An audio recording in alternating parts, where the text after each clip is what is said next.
Audio Jungle.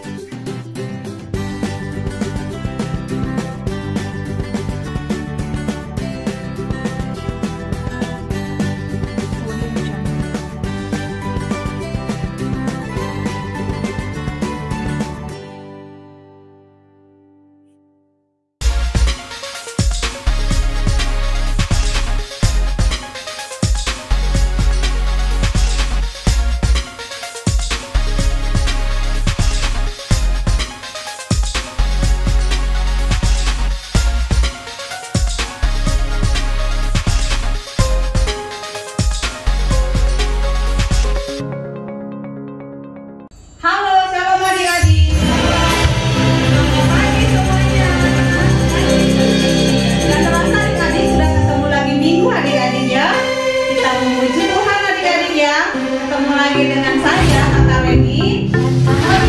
Iya, kita mau ibadah ya adik-adik ya. Semuanya pasti sudah siap adik-adik? Iya, yuk kita semuanya bangkit berdiri. Kita akan memuji Tuhan, kita akan dengarkan firman Tuhan. Kita angkat pujian kita seperti rusa yang haus rindu hadirat Tuhan.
kembali kami mengucap syukur pagi hari ini atas perkenananmu dalam hidup kami.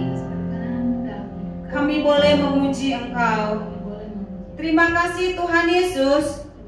Kami akan memuji Engkau. Engkau hadir di tengah-tengah kami. Terima kasih Bapa. Hanya di dalam nama Tuhan Yesus kami berdoa dan mengucap syukur. Haleluya. Amin. Haleluya. Oke adik-adik, kakak undang semua bangkit berdiri. Kita akan memuji Tuhan. Kita akan memuji Tuhan Allah yang benar.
kami anak-anak Kidi akan dengar firman Tuhan. Bapak tolong berkati kakak yang akan memberi firman Tuhan ini. Kiranya firman yang kami dengar bisa kami lakukan dalam kehidupan kami. Dalam nama Yesus kami berdoa dan mengucap syukur. Haleluya. Amin. Amin. Dadah. Sudah 1 tahun kita tidak bertemu. Dengan keadaan seperti ini, bayangkan saja ya. Seringkali kita berpikir, di tempat lain ya nggak sih kayak gini keadaannya? Atau cuma di negara kita aja? Atau bahkan di kotaku aja? Enggak. Seluruh dunia mengalami hal yang sama. Seluruh dunia mengalami ketakutan dengan COVID. Kalian nggak perlu takut dengan COVID, tapi kita harus waspada. Nah, karena kita sudah masuk di bulan yang baru, yaitu bulan ketiga, yaitu bulan Maret. Ingat ya, bahwa dalam 1 tahun ada berapa bulan? 12 bulan. Dalam 12 bulan ini, kita diawali dengan bulan Januari, Februari, dan kita masuk ke bulan ketiga, yaitu Maret. Nah, di bulan Maret ini, kita akan berbicara tentang satu tema yang mungkin kalian pernah dengar sih, tapi apa sih artinya? Nah, tema kita kali ini adalah hati, sirik, cemburu. Memang enggak, anak Tuhan enggak ya, enggak ngalamin. Siapa bilang? Kakak pernah kok. Pernah enggak kayak gini? Papa tuh datang bawa coklat, cuma dikasih ke kakak coba. Kita nggak dikasih, terus kita gimana? Cemburu dong. Kok gitu sih papa? Dikasih banget. Alasannya apa? Kan kakak kamu minta, kamu enggak. Aduh, kalau gitu aku minta. Boleh nggak? Kita seringkali cemburu dengan seperti itu. Apalagi tuh, kalau misalnya, si abang salah cuma dibilang, Bang, hati-hati dong. Kamu nggak boleh seperti itu. Lihat adik kamu tuh nyata ke kamu loh. Kamu harus jadi contoh yang baik. Pas kita yang salah, kita dimarahin, dihukum, bayangkan. Cemburu nggak? Ya iyalah. Iya kan? Kita cemburu. Kok gitu sih? Udah seperti itu keadaannya. Udah kita cemburu abis-abisan. Sampai di sekolah bikin sirik, tau nggak teman kita? Kok bisa? Teman kita yang nyontek nilainya 100. Kita yang belajar matematika cuma dapat 85. Aduh. Udah gitu, waktu kenaikan kelas dia dapat juara, kita enggak. Kita juara 4. Dia dapat hadiah cuma juara 1, 2, 3. Juara 4 nggak dapat hadiah. Sirik pokoknya. Langsung twing, lalu kita keluar. Nah, kalau kayak gini keadaannya, ingat nggak? Ada satu tokoh Alkitab yang bikin kita kadang tuh jengkel. Padahal dia sudah dipakai Tuhan luar biasa. Gara-gara dia sirik, dia cemburu, dia iri hati, hilang semuanya.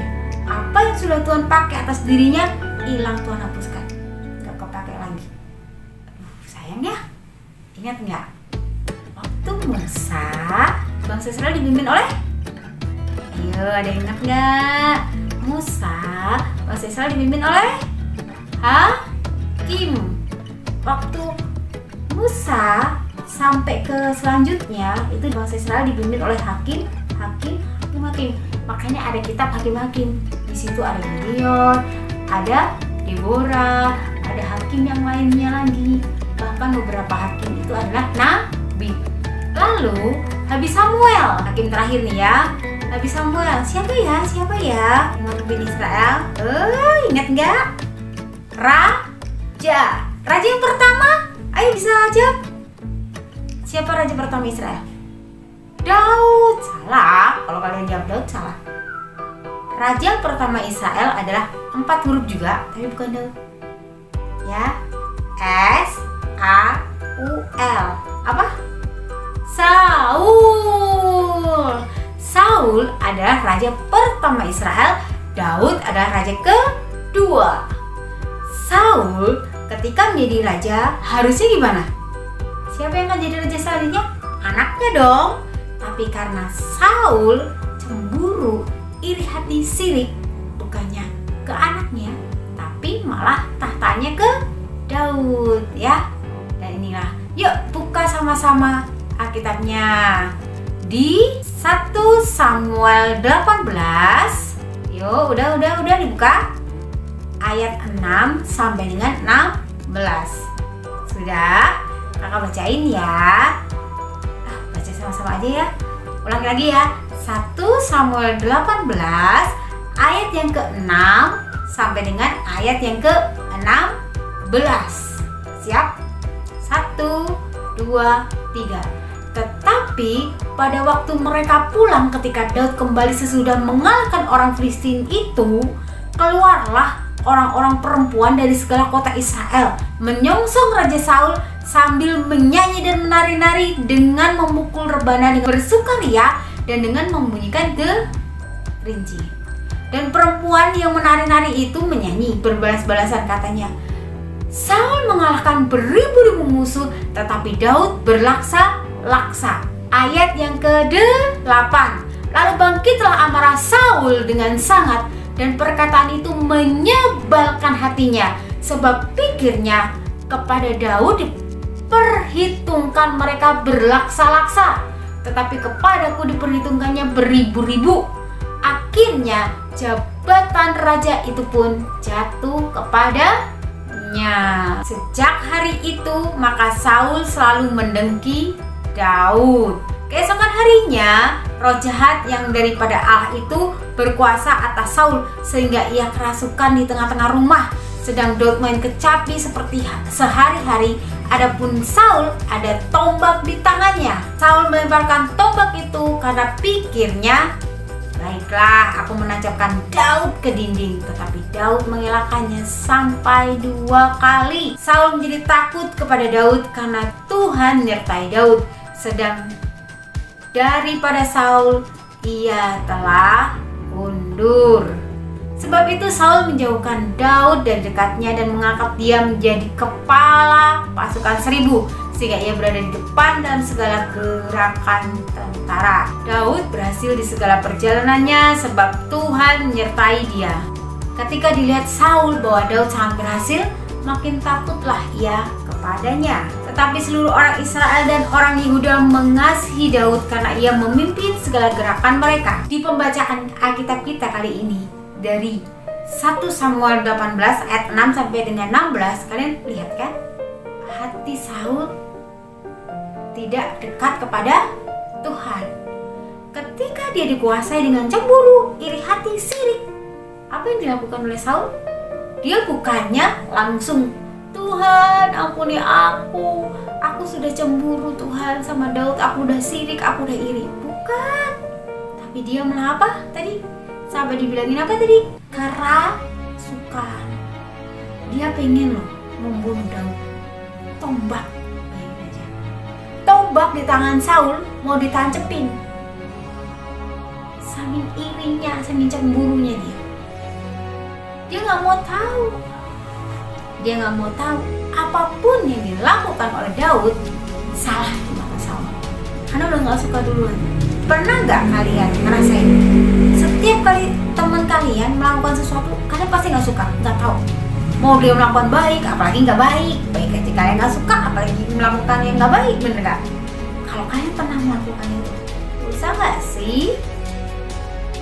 Ingat, Tuhan Yesus sangat baik sekali sama kita. Dia mengampuni kita. Dia tidak akan pernah meninggalkan kita. Anak yang hebat adalah anak yang berani mengakui kesalahannya, mengakui kekurangannya, mengakui kelemahannya. Kakak pernah cemburu. Tadi kakak ceritakan. Pulang-pulang kok dibawain mana ya? Aku enggak.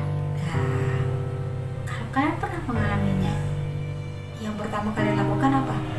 Yuk masuk kamar, kalian cerita sama Tuhan Yesus. Tuhan Yesus, aku tuh cemburu sama abang. Abang tuh disayang banget sama papa. Aku ngerasa gak disayang. Tuhan Yesus ampuni aku. Aku mengasihi abang. Demikian juga kalau sama kakak. Tuhan Yesus ampuni aku. Aku cemburu sama kakak. Kakak itu berhasil untuk segala hal. Aku kayaknya gak sukses, gak berhasil. Ngakalan mulu. Ini salah, itu salah. Kakak ngelakuin apa aja bisa. Atau sama adik? Yesus, aku tuh cemburu banget sama adik. Adik itu disayang, mau digendong-gendong kemana-mana. Kemana aja pergi diajak, aku nggak pernah diajak. Aku sampai pingin sebenarnya pergi sama papa sama mama. Kok aku enggak? Kalau kalian mengalami seperti itu, cerita sama Tuhan Yesus. Tuhan Yesus, beri aku hati yang mengasihi. Firman Tuhan di dalam 1 Korintus 13 tentang kasih ya. Yuk dibuka semua. 1 Korintus 13 ayat yang keempat. Tuhan mengatakan apa? Kasih itu sabar, kasih itu murah hati, ia tidak cemburu, ia tidak memegahkan diri dan tidak sombong. Di firman Tuhan dikatakan apa?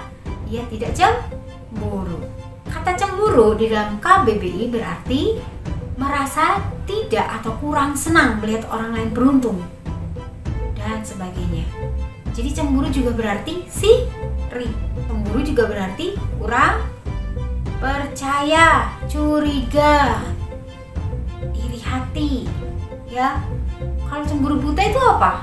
Cemburu yang kayak tadi Saul sampai pengen mencelakakan. Coba kalau iri hati apa artinya? Kita buka di KBBI.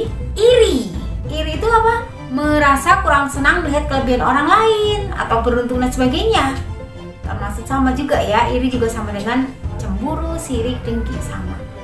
Kalau iri hati merasa kurang senang hati melihat kelebihan orang lain atau beruntung dalam dan sebagainya. Jadi iri hati, cemburu, dengki itu sama saja. Oke? Nah, tadi kakak udah bilang kalau misalnya kita ngalamin atau pernah ngalami, yuk kita bilang ke Tuhan Yesus. Biar Tuhan Yesus yang membuat kita menjadi bisa memahami, memiliki kasih yang tidak cemburu, yang tidak sirik, tidak iri hati. Oke adik-adik, sekian cerita dari kakak. Kalian tahu kan, tadi kakak ulangi lagi ya, Raja Saul harusnya tahtanya itu ke anaknya. Karena Raja Saul membiarkan hatinya cemburu, iri hati dan dengki, akhirnya Tuhan pergi dari Saul dan Tuhan memilih Daud menjadi penggantinya. Daud itu siapanya Saul? Daud itu adalah menantunya Saul karena anak Saul menikah dengan Daud. Harusnya yang menjadi raja kalau secara silsilah raja biasanya anaknya. Anak Saul siapa namanya? Yonatan. Harusnya Yonatan yang menjadi raja. Tetapi karena Allah melihat Saul dengki, iri dan cemburu, jadi gak jadi dia berkatnya ke Saul, dipindahkan ke Daud. Dan kalian lihat bagaimana Tuhan membuat Daud berhasil. Walaupun ada orang sirik sama dia, dengki sama dia, tidak dibalas dengan kejahatan, tapi dengan kebaikan. Kalau kalian cemburu, kalian iri hati, kalian dengki, kalian sirik, itu hal wajar. Yang membuat kalian hebat adalah ketika kalian mengalami semuanya, kalian mengakui dan kalian ingin Tuhan merubahkan kalian. Oke adik-adik semua, sekian firman Tuhan dari kakak. Mari kita berdoa. Tuhan Yesus, kami bersyukur saat hari ini kami boleh mendengar firman-Mu Tuhan tentang kasih itu tidak cemburu. Engkau tahu Tuhan, seringkali kami iri hati, kami dengki, kami sirik Tuhan. Tapi Tuhan, hari ini kami tahu itu wajar Tuhan terjadi dalam diri manusia. Tapi kami mau menjadi anak-anak hebat, kami mau mengaku di dalam Engkau Tuhan. Ya, kami pernah sirik, kami pernah iri, kami pernah cemburu, tapi kami mau Engkau mencabut yang ada di dalam hati kami. Kau mencabut semua masa lalu kami. Kami tidak ingin lagi menjadi orang yang cemburu, orang yang iri hati, anak yang suka sirik. Tapi kami ingin menjadi anak-anak yang mengasihi Engkau Tuhan dan mengasihi saudara dan teman-teman kami. Kami ingin mendukung mereka ketika mereka menjadi orang yang hebat. Kami ingin mendukung mereka ketika mereka mendapat berkat. Kami ingin mengasihi mereka. Kami ingin mengasihi mereka seperti Engkau mengasihi kami. Terima kasih Tuhan Yesus. Dalam nama Tuhan Yesus Kristus kami mengucap syukur. Haleluya. Amin. Ada satu pesan dari kakak. Banyak pesan dari kakak.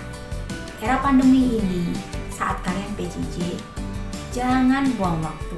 Kalian harus belajar dengan luar biasa, oke? Kalian belajar seolah-olah kalian sedang di kelas. Kalian harus menjadi anak yang hebat. Jangan mau kalah. Bukan istilah cemburu dan iri hati ya, tapi kalian harus menjadi orang-orang yang berprestasi. Jangan malas, tapi kalian harus rajin belajar.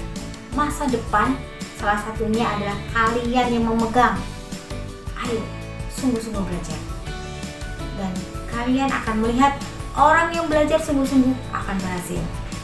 Pesan yang kedua adalah di pandemi ini, kalau nggak penting-penting amat, jangan keluar. Kalau terpaksa keluar, kalian harus pakai masker, pakai hand sanitizer untuk cuci tangan. Sering-sering cuci tangan pakai sabun ya. Jangan lupa juga kalau keluar rumah jangan bergerombol. Main boleh nggak? Boleh, kalau bisa mainnya di dalam rumah aja ya. Jangan keluar-keluar dulu ya. Oke semuanya, jaga kesehatan, tetap rajin belajar. Tuhan Yesus memberkati. Sampai jumpa di minggu depan. Dadah.